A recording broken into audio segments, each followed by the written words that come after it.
din ng mga Christian.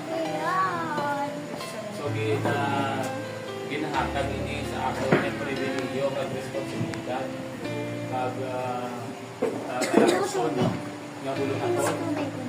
Ako ni ako ito siya sa akin.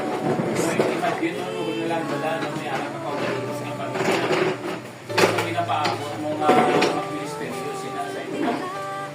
Hindi ka bala makibahin mo. Kasi iipan mo bala isolate mo mo magaling mo so wala ka dalakot sa inyo. Mo dira nga pinapaabot lagi nalauman nga mag-ministeryo.